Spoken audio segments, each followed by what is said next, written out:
I'm really excited to be with you all, and I have a little story to start to share with you all. So in middle school, I got lucky. I received a scholarship to a highly selective prep school, one of the few golden tickets that lifts young people out of poverty and puts them on a pathway to opportunity. My new school was only a 20-minute car ride away, the worlds away in terms of the experience that I had. And to get there, my mom used to drive me through my working class neighborhood of Coney Island, Brooklyn every single morning to the bus stop. And on that drive, I would pass by Seagate, a wealthy community closed off by a large gate that was meant to protect people on the inside, meant to protect them from people like me. But when the ocean was at low tide, I could walk on the beach past Seagate homes, and while admiring their beauty, I imagined ways to tear down the gate. These days, as CEO of NewSchools, I spend your time dreaming about ways to open up gates for every single young person in this country, because they all matter, they all belong to us, and they should all play a part in creating our future. NewSchools is the pioneering venture philanthropy focused on K-12 education, and we have been unwavering in our commitment to funding innovative public schools across the country. We have invested more than $250 million in 325 schools across the country, and they are serving more than 250,000 students annually. Since 2015, 80% of the schools we've supported are charter, and 55% of them are led by people of color.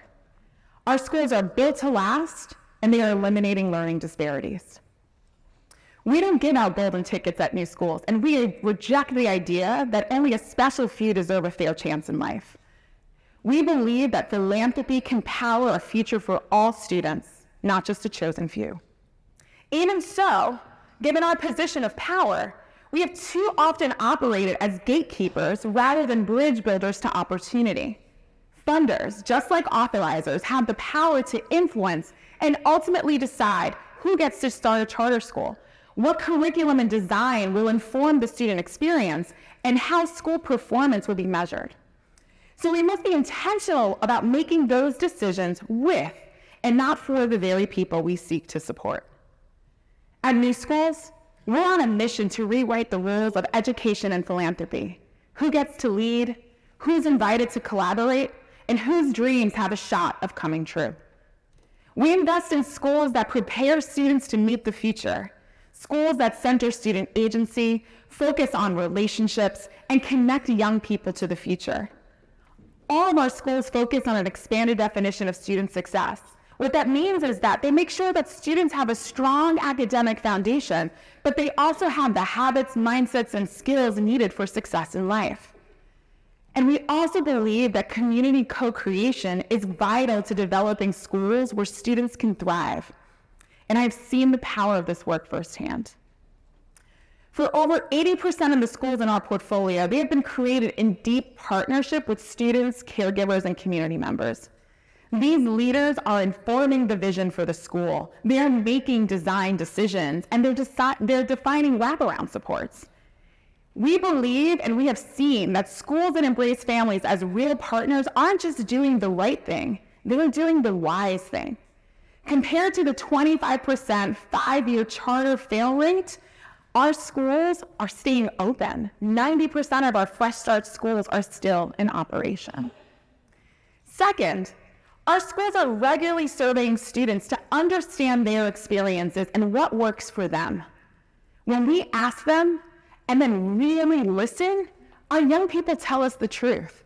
They tell us if they feel safe, if they have strong relationships with their teacher, and if they feel prepared with the skills and mindsets that they're going to need for success in life. And it's up to us to use the data to create a more positive and equitable learning experience for all students. And that's exactly what our educators do. Third, we invite students, caregivers, and educators to inform our investment decisions. Sometimes we're enlisting their input, and other times we are ceding and handing over full decision-making authority to them. Through many pilots, we've learned about how to shift power and to respect and elevate the perspectives of community members, seeing them as equals and as experts. And we've learned the importance of doing the work on their terms, not ours. When needed, we've had to shift meeting times to better accommodate work schedules, revise the language we use to be more accessible and more inclusive, or change our application review approach. In addition, as we have gone through the decision-making process, we have been pushed to go outside the boundaries of our strategy, to fund ideas that the council was telling us would have supported the young people in their communities most. Sharing power with community members does require more patience, humility, and effort, but it's worth it. Our decisions are stronger, our schools are more responsive, and they are built to last. These days, I walk the street of San Francisco, but instead of seeing gates, I see I see bridges, and I think about the future that I want for my own kids. I see the red rust color of the Golden Gate Bridge standing powerfully above the bay, and I see the bright lights of the Bay Bridge that glisten at night. And I'm reminded that even a vast divide can be overcome when we build a bridge. So I want to leave you with this question. Will you be gatekeepers or bridge builders? What would it look like if all schools worked to close the divide between students, caregivers, and community members? What if demonstrating community support and involvement was a condition of authorization, not a nice to have?